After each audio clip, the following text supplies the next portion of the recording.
ఆజాద్ గారు ఫ్రెండే కదా అని నమ్మకంగా ఓ 10 లక్షలు ఇచ్చాను. ప్రామిసరీ నోట్ లేదు, ఏం లేదు. హ్యాండ్ లోన్ లాగా ఇచ్చాను.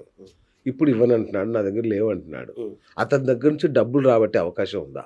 ఖచ్చితంగా ఉంటుందండి. అవునా? ఉంటుంది. వావ్! ఎలా చెప్తా వినండి.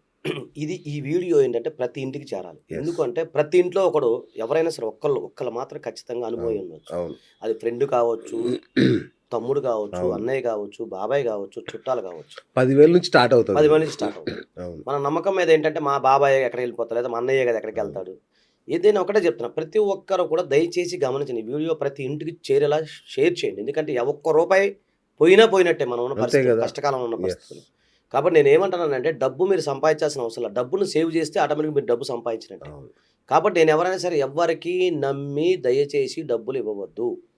సరే ఇచ్చే సందర్భంలో ఎలాంటి జాగ్రత్తలు తీసుకోవాలంటే కనీసం ప్రామిసరీ నోట్ కానీ, లేదు అలా కాకుండా ఇప్పుడు గూగుల్ పే కానీ, ఫోన్పే కానీ, లేదా అకౌంట్ టు అకౌంట్ ట్రాన్స్ఫర్ చేయటం కానీ, చెక్కు ద్వారా పంపించడం కానీ, ఇవన్నీ కూడా మీరు ఇవ్వాల్సి ఉంటుంది.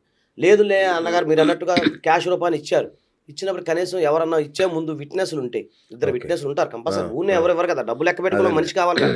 10 లక్షల రూపాయలు ఇవ్వాలంటే ఎట్లా ఉండదు కదా. ఓ లక్ష అనుకోండి, లక్షన ఇంకోటైనా మీరు గూగుల్ పే ద్వారా చేస్తే, జీపే ద్వారా చేస్తే యూ కెన్ రికవర్. లేదు మొత్తం క్యాష్ రూపాయలు ఇచ్చారంటే మీరు ఎక్కడ తీసుకొచ్చారు, ఇది కోర్టుకు మీరు చూపించుకోవచ్చు. అదని చూపించుకోవచ్చు. ఇప్పుడు పలానా దగ్గర నేను తీసుకొచ్చానండి, పలానా నగలు తాకట్టు పెట్టాను. ఇప్పుడు సరదాగా మనకు ఒక కేసు వచ్చింది. ఒక అతను ఏంటంటే సరే హెల్త్ బాగాలేదు, హెల్త్ బాగా నాన్నగారికి హెల్త్ బాగా, వాళ్ళ ఫ్రెండ్కి ఫోన్ చేసి ఆ ఫ్రెండ్ ఏం చేశాడు, ముత్తుడిలో ఫైనాన్స్లో నగలు పెట్టి డబ్బులు తెచ్చి ఇతనికి 4 లక్షలు ఇచ్చాడు. ఇతను రేపు నువ్వు ఇవ్వలేదు అంటాడు. సో చెప్తున్నాను అలా జరిగింది. మనం ఇక్కడ ట్రాన్సాక్షన్ చూపించుకోవచ్చు. ఒకటి. రెండోది ఏంటంటే మీరు ఇచ్చే ముందు 10 మంది ముందు ఇవ్వండి. ఒకరు క్యాష్ ఇవ్వదలుచుకోండి, లేదు రిసిప్ట్ తీసుకోండి, చిన్న రిసిప్ట్ పేపర్ మీద, ఏదో ఫోటో తీసుకోండి, లేదు సీసీ కెమెరా ఉన్న ప్రాంతంలో ఇచ్చారనుకోండి, అదని రికార్డు ఉపయోగపడుతుంది.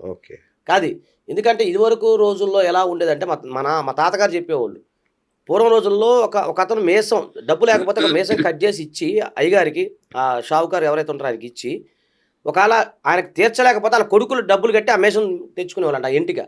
అలాంటి నమ్మకాలు ఆ రోజుల్లో ఉండేవి.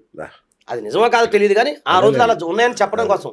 కానీ ఈ రోజుల్లో ఏముంది అన్నగారు, మీరు చూస్తూనే ఉన్నారు కదా, జస్ట్ ఫ్రెండ్ అని చెప్పి నమ్మించి మోసపోయాను. కాబట్టి అలా జరిగితే మీరు చీటింగ్ కేసు ఫైల్ చేసుకోవచ్చు. లేదనుకుంటే మీరు ప్రామిసరీ నోట్ లేదు కాబట్టి మీరు ప్రామిసరీ నోట్ రాయమని మనం అడగచ్చు. లేదంటే ఒక లీగల్ నోటీస్ పంపించి దాని ద్వారా మీరు ఫైల్ చేసుకోవచ్చు. ఇబ్బంది ఏం లేదు. కాకపోతే మీరు ముందుగా ఎవిడెన్స్ కాస్త గ్యాదర్ చేసుకోండి.